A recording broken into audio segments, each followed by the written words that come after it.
Welcome to the Human Everywhere podcast. I am one of your hosts, Jason Batt, and we are glad you're here for a very special episode where we are tackling current events as they're happening right now and how they affect the space industry, policy, and the human lives that are represented in space right now.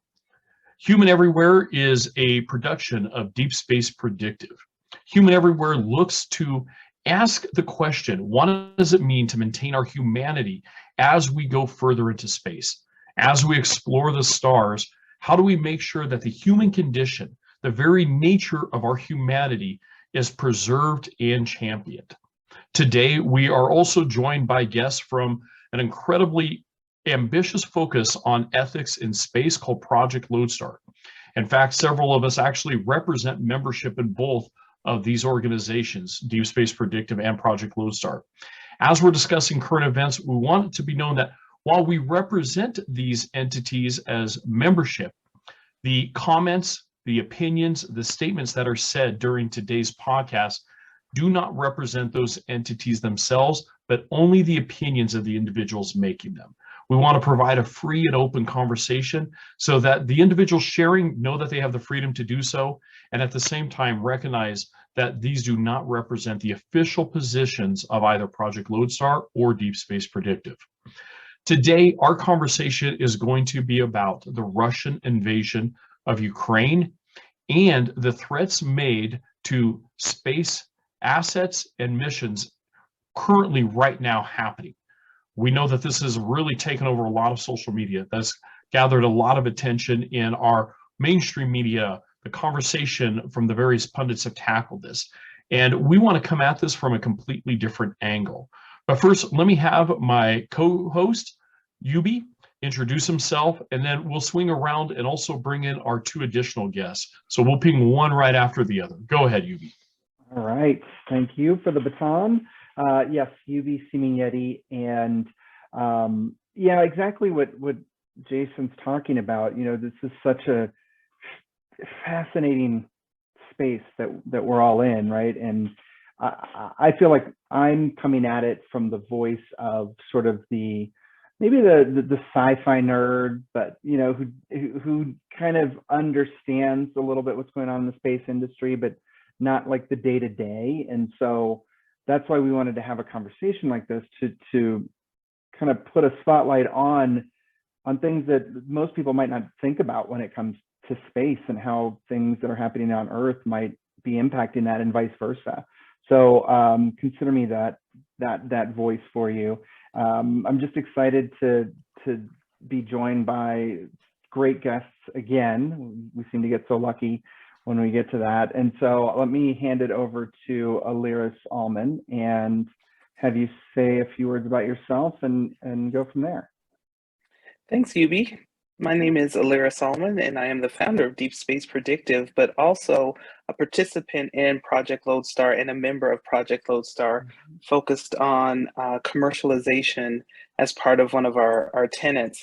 And it is interesting, you know, Yubi and Jason, is when we talk about these issues, we do have different knowledge and different perspectives. And as Jason brought up, you know, this is about human everywhere and how our humanity shows up in different places and how it affects from what we're doing on Earth, doing to this near space entity or engagement that's happening. And what does that mean? And what does it mean as we start to go further and further when types of conflicts happen, when we're trying to be really peaceful? So I'm really looking forward to the conversation. Awesome. Yeah. I'm Jaym Gates. I'm one of the founding members of Project Lodestar. My background is more on the narrative and propaganda side of the world. I have participated in the Atlantic Council's War in Space and published a couple of anthologies with some fantastic co-editors about strategy as explained by science fiction and fantasy. So that's the angle that I'm going to be looking at in particular, is the stories we tell and how those influence our perception, but also safety and the use of social media in legislating that sort of thing. Thank you to each of you. I want to kind of dive right into the conversation. And while there's actually quite a lot of things that are happening here, I think the thing that's really kind of sparked the conversation right now is the threats made by the former deputy chairman of Russia, Dmitry Rogozin, and I hope that I pronounced that right. After President Biden, the US president, announced a series of sanctions, Rogozin blasted off a series of tweets. In the first series of tweets he did were specifically regarding the International Space Station, the ISS. And in those tweets, he threatened to potentially shut off the ISS's Russian-controlled propulsion systems. Now, that threat alone could lead towards ultimately the ISS falling to Earth in an uncontrolled deep orbit, potentially landing on territory in the US, Europe, China, or India. There were threats, or veiled aspects of the threats that hinted that the ISS does not fly over Russia. And technically it doesn't. There's a tiny little bit of land that the ISS is overhead. So correct, if it was to crash, it would affect any nation other than Russia.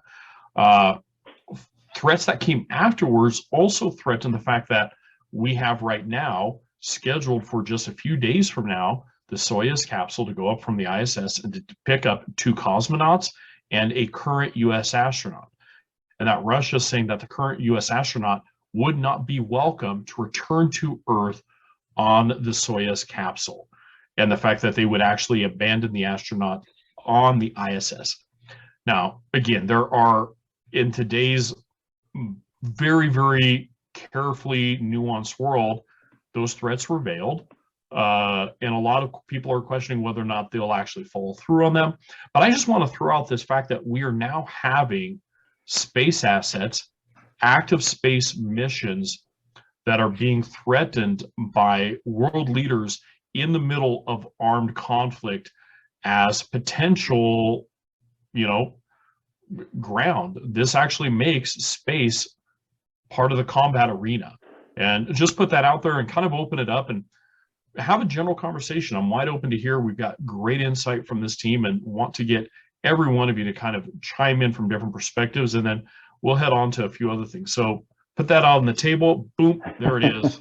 Mic drop. I want to come at it just real quick from again, like that sort of normal everyday person, right? Who's not in the industry of space in any way, shape, or form.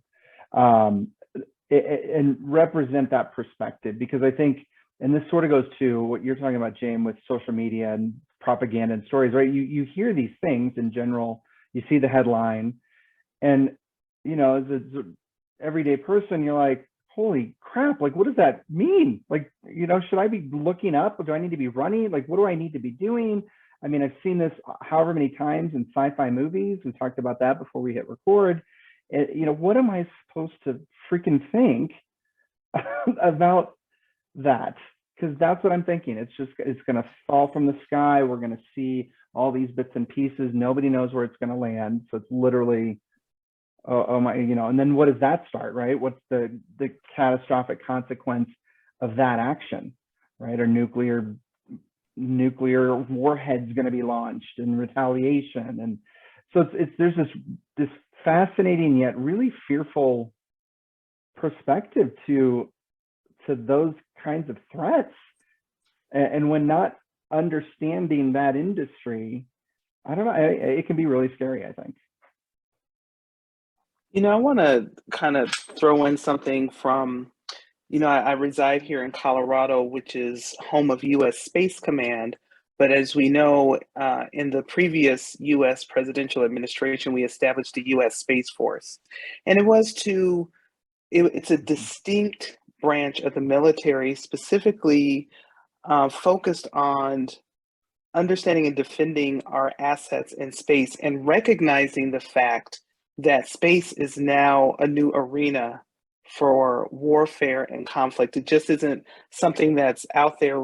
Everyone on the planet, most countries in the planet, have some kind of asset in space that they want to protect. And as we have built the International Space Station, it becomes those people who've made the agreement to do that, to protect that as well. So from a United States perspective, we recognize, I won't say we, the United States recognizes that this is also a new arena for conflict to happen. And now we're trying, it really is looking at that in real life. Jaym, I'm really interested to get your perspective, given how you've looked at this in so many different perspectives, you know, in your work. I think one of the most interesting elements of this, and listening to Yubi talk about it, in a lot of ways, the general population is kind of divorced from the entirety of space right now. Like back in when a man on the moon was this big thing, it was a national passion. Everyone was excited about it. You know, it was a source of national pride. And now it's the area of billionaires. And it's really very interesting to hear some of the conversation going on prior to this about certain people going into space and whether or not that had become a thing for a certain class and not for everyone else. And now we're starting to have this be a very specific, very impactful thing to people who will never probably have a reason to go out into space. But there's not that much of a firsthand awareness of even what the stakes are. You know, how many people know who the astronauts on the space station are these days? You know, we watch a lot of the Curiosity rovers go up. There's a lot of emotional investment in those, but we've kind of put, I think, the ISS a little bit on the back burner of the national narrative about space. And it's going to be interesting to see how this affects that and how this brings out that conversation about both the rights, but also the obligations and the responsibilities of nations that are participating in this and the potential fallout. Mm-hmm. Well, it's just funny, you know, as you talk about, you know, the billionaires in space kind of thing. I think it just came out today that Pete Davidson is now flying to space. You know, the comedian from Saturday Night Live. That just came out, and he's flying on the next Blue Origin flight. So yeah, you're right. Like that's such a distinction between the general population and who has access. And yeah, it's still the stuff of sci-fi, and maybe that's what keeps people from really thinking that this could happen, right? That this could be real. I don't know. But it's interesting, but we've had like hints of this, right? Mm-hmm. When we look at, I know the conversation about the value of space and why invest in space. And one of the big examples we always use is look at your cell phone, look at your, you know, banking, things like that. And everyone has an investment in space because they use space. And I don't know what it would take to make them aware of the importance of this current, you know, situation on Earth as it, you know, and what that impact is to our space and our everyday lives. One of the things I'd like to do is kind of pivot a little bit of a conversation here and maybe go a little bit of a deeper question, because one of the things that seems to be hitting media right now is looking constantly at the threats that Russia has put out. But I think it's also wise for us to recognize that the sanctions actually were the ones that ventured into this battleground first. And that specifically Biden said that the sanctions would degrade Russia's aerospace industry, including their space program. And the fact that we actually, in the sanctions, I say we, I mean the US, focused on denying Russia access to specific semiconductor chips, which are designed for satellite communication. So that the sanctions actually were aimed at Russia's space industry. So when you begin to get into an economic warfare focusing on their, or you know, a country's space industry and their space efforts, is it that crazy to assume that they would not respond to say, well, we won't, you know, help others out? And again, Russia has done that immediately after the sanctions. Russia suspended all Soyuz launch cooperation with Europe. I mean, began to withdraw Russian employees across the ESA. has halted, various contracts and launches. It's curious to me, though, that this started as an economic war. And I'd like to get some of your guys' input as to, at the question at hand, where do we begin to say this was going too far? I mean, I know right now we're in the middle of wartime. We're U.S. citizens, even though we are representing international groups here. And it's probably not always the best to criticize your own government, but I'm curious about the fact that we treaded into this ground first. And is it possible that the U.S. is, in a way, causing the potential threats or the potential damage here? And I guess the reason I'm asking it is because I don't want us to be in safe ground. We need to tackle the stuff that I'm not hearing other people address right now. So I actually think that there's an interesting distinction here, in that one of the things that is most important in any war is communication. And I mean, the news has been full of the fact that Russia created this exorbitantly expensive secure communications system, and then it just hasn't been functional because it needs cell towers, it needs all of these things, and destroying the communication infrastructure of Ukraine as they go in has actually destroyed their ability to use their own system. And so it comes into this question of, this is probably one of the best ways to strike at them is to damage the communications, but to do it in an economic sense where it's a little bit safer. But then you also have the perception of space so far, which is this grand humanitarian venture that unites the world. And we mentioned this a little bit before we started recording, that this has been a thing that humanity is supposed to be coming together and reaching out into the wilds of space, the final frontier, the place that has so many dreams. Like it's the romantic place that we all dream of someday going to, whether that's because, of necessity, for adventure, whatever the case. And so you have two very different viewpoints here of the hard, cold facts of war and economic sanctions running up against a humanitarian and mythological almost space. And that's going to be a problem because we don't have any of those sorts of frameworks in place. It's very much like the internet in the early days. We went into the internet with nothing, no framework supporting it, and we've been playing catch up ever since with kind of disastrous results. It's interesting. I think this goes back to how people perceive space, and that it is this something else. I loved how you added the mythological perception that we have of space and what it can do for humanity, especially since we always are trying to bring the awareness of space to people on Earth and how it aligns with our vision of what we believe to be our best selves. And now it's getting challenged. We look at the things that people are doing and countries are doing, which is what we always do when there's a conflict. We put our things to protect us. We go back into our corners of, let me protect us, let me protect what I've done at expense to everyone else. But I think this conflict is going to force us to really start to understand what it means to be bigger than what's happening on Earth, because this is where our ideals live now. And how do we connect to that?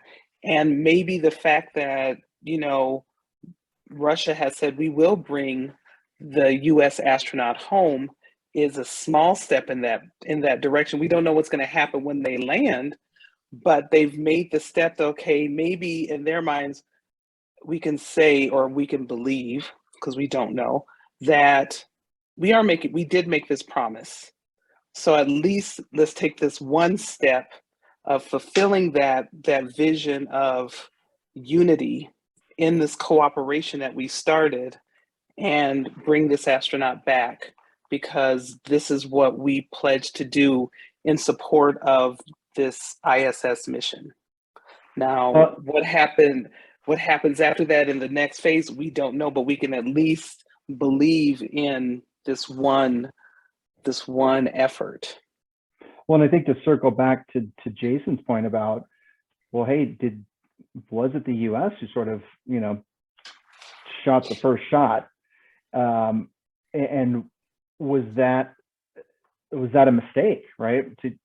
To what the point you're making, both of you, Alires and Jaym, that the opportunity for the space industry or that perspective to bridge a gap, right? Or like to instead use that cooperation, that collaboration, that humanitarian effort to try to solve things back here on Earth. Was there a missed opportunity there? Was it just using it as a pawn as opposed to what we believe space can be and should be, which is accessible to everybody and a new frontier and a chance at new ways of expanding human beings across the universe, but also then positively impacting things back here on Earth. Did we miss an opportunity? And yeah, I mean, it seems like it on the face of it. To your point, Jason, if it seems like it was a mistake to go that route. It also brings up, I think, part of another question. And going back to the mythological, there are two competing, I think, in a way, myths of happening right now in the space industry. One is that, well, it's nationalistic. And what I mean by that is if you go back to Kennedy's speech, we will reach the moon. And that thing that just galvanized around the Apollo mission. But that became a very nationalistic view of space. Simultaneously, there has been an entire pendulum swing to a more current thing where, oh no, it's international. In other words, we can't do anything in space without the whole cooperative involved. And that in a way, space has to be peaceful. Space has to be preserved. But both of these are presumptive arguments or presumptive states. And I'm not sure either one has shown to be true. Do we always need to be international and cooperative to do anything in space? And B, do we have to always just do this on our own? Because maybe we won't get anywhere. I just want to bring that up because I'm not sure that we've actually slowed down to ask or even address what are our presumed mythologies that we are, and I'm using James' word, and again, it works into my world. What are the presumed mythologies that we are basing critical life decisions about humans on because we haven't, poked and prodded at them?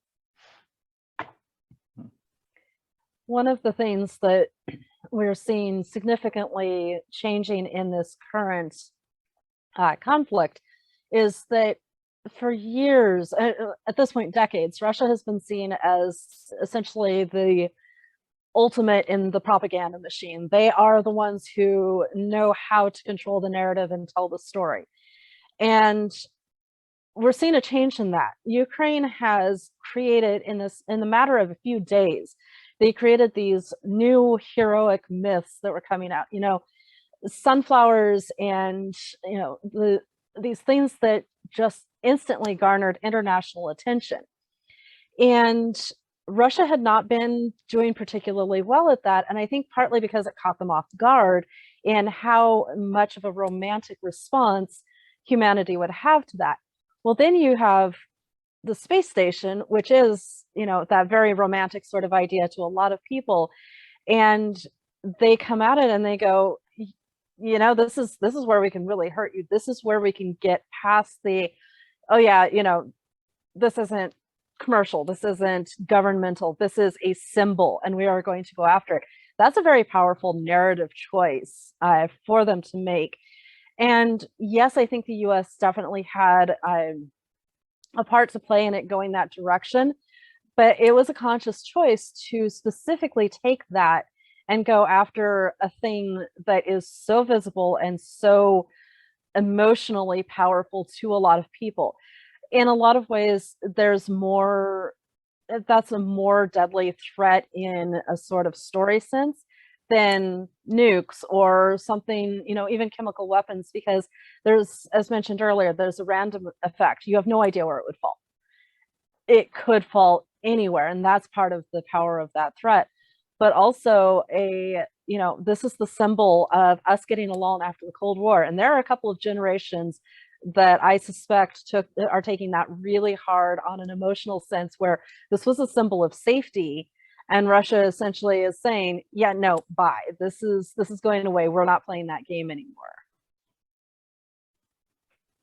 Mm-hmm. I'm curious. And I don't even know if I've got a direct question on this, but Jaym, I think you're doing a really good job at keeping us aware of the symbolic nature of this conversation, because I think that's really what we're dealing with here. Will our astronaut likely be okay? Yes. Will they actually threaten to drop the will they actually move ahead and drop the ISS on a populated country? I hope not. I doubt it. But instead, we are dealing with a conversation of symbols. And I think that really gets into the point of human everywhere and the conversation of space. Space is this grand vista that every human has a part in. I can remember being a child and going out at the age of 10 with my telescope and looking up at space. And that story is not unique. That's what everyone goes through. And so when we begin to threaten a shared symbol, that really begins to affect us. It's interesting. We had Frank White on about the overview effect. And I think I kind of want to lean into a little bit of some conversation here, because he goes from the other angle of looking down at the Earth from the astronaut perspective. And that becomes a big symbol. In a way, we almost have an underview effect of looking up at the stars and tackling and they're poking and threatening that symbol. But this is what's a little bit why what we're doing is so important, because in the conversation of space, too often it becomes the realm of the engineers, the mathematicians, and we often end up dealing with the hard aspects of it. And there's nothing wrong, because ultimately you've got to have rockets to get to space, but we forget to have the conversation that what ultimately we're talking about is a great symbolic tapestry upon which the human soul, no matter whatever nationality you come from, the human soul literally gets formed under. And I think it's really critical to have that perspective. So I appreciate where this is headed, because I think we're really kind of mining something here that is often ignored in the conversation of space. Well, it's interesting you say that, Jason, because when you look at where space is going, with the intent of opening space for all, whether it is the realm of the billionaires, it's taken it one step down from nation states. The next step down is commercialization, which is the promise of space is that anyone can be a part of it to some degree.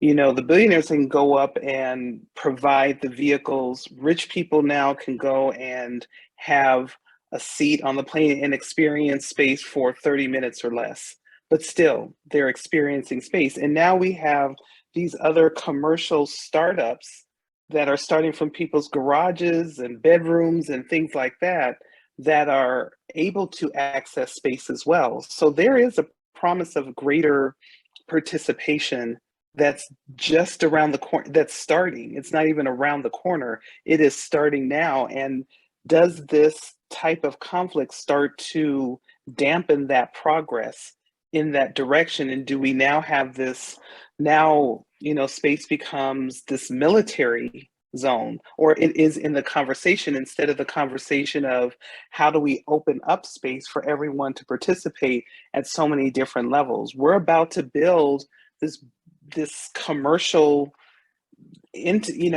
commercial space. It's starting to form and engage, and now will it go in the direction we hope it would go based on the mythology and the wishes of humanity?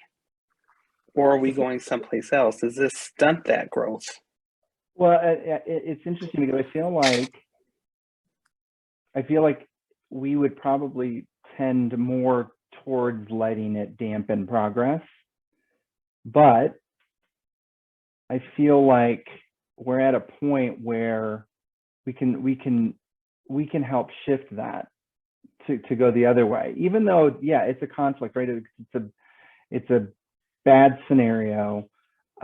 It's not, it's not taking us in the direction we'd like to go, but in the grand scheme of things, maybe what it helps do is make space more real for us, so that we do say, you know what, we actually have to think about this more seriously than we have before, right? It's not the stuff of 2001, 2010 movies. This is actually real. This is happening to us today. And the only way that we're going to realize the vision of it is to not let it dampen or scar or prevent us from getting there. I think and that's why I think this is the right time to have these conversations.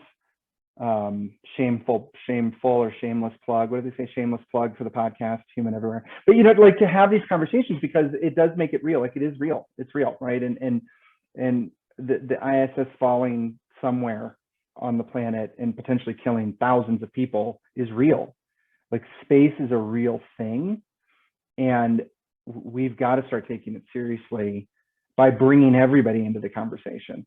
And I agree with the phased approach, Alires. I mean, that's how it works, right? Nation states, billionaires, like, we're getting closer to the general population being involved. So maybe taking incidents like this can help us really start to take control of the conversation. Because I think maybe that's what's been missing too, right? It's just kind of been there, like the stories happen, but there's no like trying to take it in the right direction. We kind of just let it go. Something interesting that my partner brought up recently when we were talking was that, in a very real sense, this is the first time in a long time that we've had kind of a sense of new mythology and looking toward the future. What I'm really hoping, and maybe this is optimistic. I'm not generally an optimistic person, but I have my moments. Maybe having these conversations and galvanizing people. We've spent a long time without hope, whether that was because of the pandemic, because the rise of fascism around the world has been absolutely, it has been worldwide. We have been dealing with so much of that, and that feeds on a lack of hope, but it also destroys hope. So if we start having these conversations, it's not implausible that people will go, no, I grew up dreaming of doing this thing. You're not taking this away from me. I have had enough. And I think we're starting to see a lot of people saying, I have had enough. I don't care what it costs me. I have a friend in Ukraine who has said, I don't care what it takes. We are not giving up. We are not going to let this be taken from us. And maybe that's going to be a catalyst worldwide for us to say, yeah, no, we're not giving up on the future. We are taking this back and taking control of it. Yeah. I support your positivity, Jane. It'll be great. And that's it's what we my all... one positive moment for the year. So I've got to really lean into it. Wow, we're only in lean March. on in. There's going to be more. There's going to be more. Well, as we near the end here of our time, and to be honest, this conversation will probably go for about 4 or 5 more episodes. It's a hot topic issue. And to be honest, we've actually drifted into territory that I think undermines or actually undergirds some of the larger conversation that the pundits are having. But as we're coming down here the last few minutes, I kind of want to go around and just get everybody's kind of final thoughts, conversation really on, what can we do right now? And I think coming back to our question of human everywhere, Project Lodestar, and ethics, how do we make sure that we keep human central in this conversation? If by some pure random chance, someone who actually has decision-making authority who are listening to this, what would you tell them to say, this is what we need to do to make sure that the decisions in front of us, we keep the human front and center, and we recognize that the human is critical everywhere we go. That is I know, big question. Should I give everybody seconds? No, because I no, can no. vamp for 30 more seconds. So just as a note to kind of give everybody some more information, if you're listening to this, you can visit Deep Space Predictive online, deepspacepredictive.com. You can also visit Project Lodestar at projectlodestar.space. At Deep Space Predictive, you can find the Human Everywhere podcast. We are available on Google Podcasts. We're available on the Apple iTunes Store. We're also available on Spotify. Huge thanks to Yubi, who does all of our engineering, our posting, and all of that great work. We've been very, very happy with the incredible first few episodes, the response we're hearing from people. We've had the great benefit of having amazing, amazing guests, and we don't take that for granted. And we know that it's our guests who have made these episodes so fantastic. So if you're wanting more information on us, you can check us out online. We will continue to post what we're working on. Both organizations are slowly working on things behind the scenes, and we know that you'll want to stay tuned in the future. So now that I've vamped for 30 seconds, let me swing it out. Who would like to take the first shot, and who would want to be our final word? I'm good with either. Let's go, Jaym. We'll start with you first, and we'll end and have actually Alires be our final. So, Jaym, if you could go, you be Alires, and I'll close this off here. Okay. I think my final words are a little, that sounded a little stranger than I meant it to. My final thoughts on this subject are, so a few years ago when the Interstellar movie came out, I was watching it for like the third time in my local little hometown. One of my friends had wanted to see it.